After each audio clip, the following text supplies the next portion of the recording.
Today, we also learned that Iran is receiving intelligence support. But at least the way that I see it, there's so much involved with the Iran conflict that is just not simply going to be resolved by killing their leader and much of their leadership after that leader. Imagine you've had decades to set up a system in which no matter what happens, there's essentially enough firm believers in that system that no matter how many people, like when you look in the United States government, we've got the president, the vice president, the speaker of the house. Like we have all these different steps of succession as far as who would be the leader of the country. In the case of Iran, their whole system is essentially you can't kill us, not entirely, not completely. And so even though you may take out 20 people at the top of that ladder, they'll still find somebody else of which to replace with someone who still believes in the same things that all of those people did.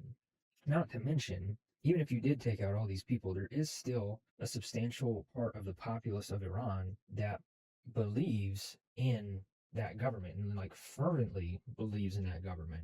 So just expecting that you would come in and kill everybody off as far as leadership goes and for things to change, it's just not that simple because there's still like a substantial amount of people. I'm not going to say it's a majority, I don't know, but a substantial amount of people that believed in that system and presumably a military that believes in that system. And by virtue of that, like the power is still within the hands of that group of people. There are people who are extremely happy of the fact that the supreme leader is dead, and there are those who are mourning the fact that he is dead. Like there's been protests in both ways. And so it's not like a simple thing that you just come in and take out the leader in the case of Iran and everything's suddenly going to be solved. It's a far more complex situation than this administration, I think, cared about, of which to try and address. It really just came down to we don't want to deal with this shit.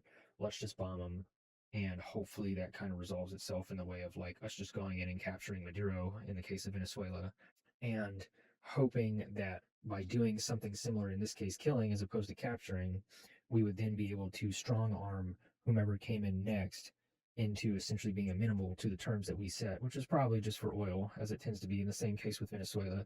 But the deal is ultimately like there's not really a winning scenario where the United States comes out of Iran with what they want. Like there's this administration, it really has very little understanding as far as like trying to include the people of Iran in the decision making process. As far as like, yes, there's a lot of people in Iran who want regime change and wanted this to happen to some degree or another, but it's just not that simple. Like the same sort of way, you're only emboldening millions of other people to hate the United States even more. Yeah, it's just a far more complex situation than I think this government thinks that it is.